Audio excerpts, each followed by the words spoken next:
सप्ताह में 3-4 बार लगातार हो रहा है तो आदमी क्या होता है। जजेस जो है जस्टिस से वो भयभीत है।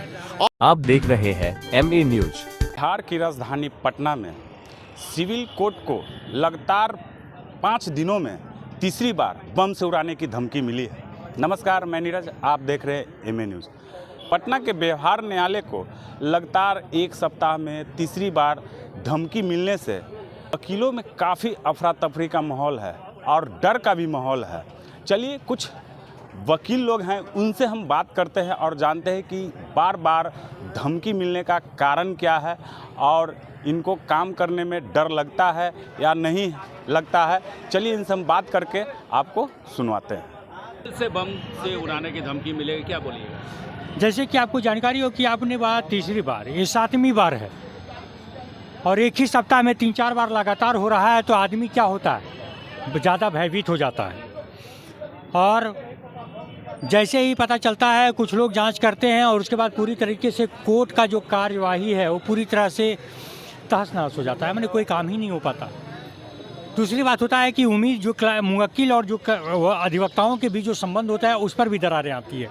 उसको लगता है कि हमको आप झूठ बोल रहे हैं, सच बोल रहे हैं, हमको लगता है कि हम क्या उनको अब जवाब दें। तो बार बार ऐसी जब घटनाएं होती है तो आदमी का विश्वास टूटता है। देखिए, जितने बार भी मेल से बम से उड़ाने की धमकी मिली है, पुलिस, डॉग स्क्वाड, पूरा सुरक्षा यहाँ सैनिटाइज भी करते हैं, जांच भी करते हैं, लेकिन कार्रवाई तो पुलिस कर रही है। लेकिन बार बार ये क्यों हो रहा है कि वकीलों को कोर्ट से बाहर किया जाता है? रियली बात है, क्योंकि देखिए सपोज दैट है कि हम लोग तो न्याय की बात करेंगे, सुरक्षा करना तो मेरा काम नहीं है, सुरक्षा तो करना सरकार और पुलिस का काम है। अब जिस तरीके से हमको सुरक्षा देंगे उसी तरीके से हमारा काम होगा।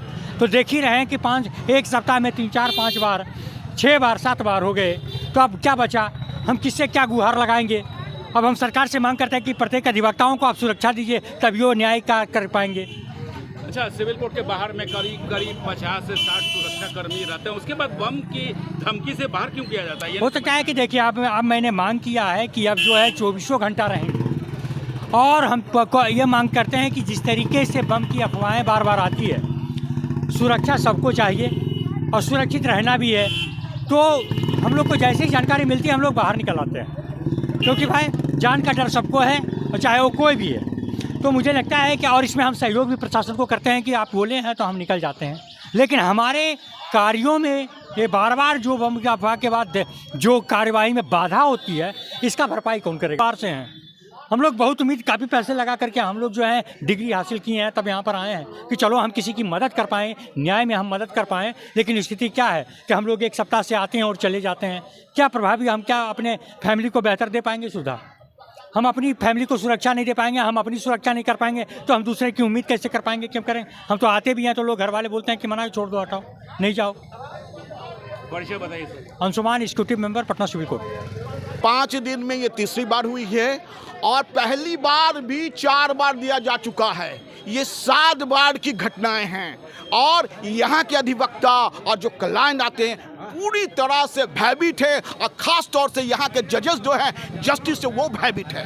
और एक बात मैं कहना चाहूँगा कि बार बार की घटना हो रही है। एक बार तो ये हो गया कि एक व्यक्ति जो है पिस्तौल लेकर के, पूरा मैगजीन लेकर के जा रहा था, यहाँ की पुलिस मुस्तैद थी जो पकड़ ली, नहीं तो बहुत बड़ी घटना हो सकती थी, लोगों की जान जा सकती थी। तो मैं कहना चाहता हूँ कि ये सरकार हमारी जो है और बहुत अच्छी सरकार है और नीतीश कुमार बहुत अच्छे हैं, तो फिर भी IT सेल क्या कर रही है, विजिलेंस क्या कर रहे हैं और CBI क्या कर रही है, जो सिविल कोर्ट के अधिवक्ता जजेस की सुरक्षा नहीं कर सकती है और वो पता लगा नहीं सकते हैं IT सेल कि जो ये बार बार जो ये आ रहा है मैसेज कहाँ से आ रहा है। और यही घटनाएं कोई बड़े जो है मिनिस्टर का हो जाएगा, जो MLA MP का हो जाएगा तो 48 घंटे में पता चल जाता है, देखिए वहाँ से कुछ घटनाएं घटी है इसलिए हुआ है। तो उसके पूर्व में भी 4 बार हो चुका है। तो यहाँ जो है पूरे अधिवक्ता बहुत डरे हुए हैं और जजेस भी डरे हुए हैं। इसलिए हम कहना चाहते हैं श्री नीतीश कुमार जी से कि नीतीश कुमार जी, हमारे अधिवक्ता क्लाइंट के जीवन से जो खिलवाड़ हो रहा है उसकी सुरक्षा आप कब देंगे? तब भेजेंगे जब 500 अधिवक्ताओं की जान चली जाएगी और उसके बाद लोग आकर के रोना रोएंगे। अगर कोई घटना घट जाती है, 500 अधिवक्ता मर जाते हैं, इसके लिए रिस्पॉन्सिबल कौन होगा?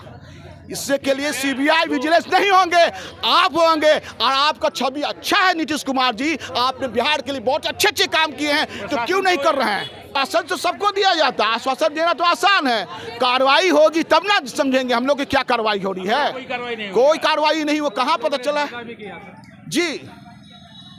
नहीं, फायदा तो होता ही है, मैसेज जाते हैं और मुस्तैद होना चाहिए। बार बार मैं बारंबार नीतीश कुमार जी से बोल रहा हूं, आपकी जो छवि धूमिल होगी तो आपकी छवि एकदम धूमिल होगी। क्या है, आप अधिवक्ता के लिए कुछ नहीं कर पा रहे हैं, जजेस के लिए नहीं कर पा रहे हैं, तो कॉमन पीपल का क्या होगा? अच्छा, जस्टिस नीतीश कुमार जी, जल्द से जल्द हमारी जान की सुरक्षा के लिए जो आप कार्रवाई कीजिए। अंजुम बाड़ी एडवोकेट, पूर्व elected committee member, district bar association.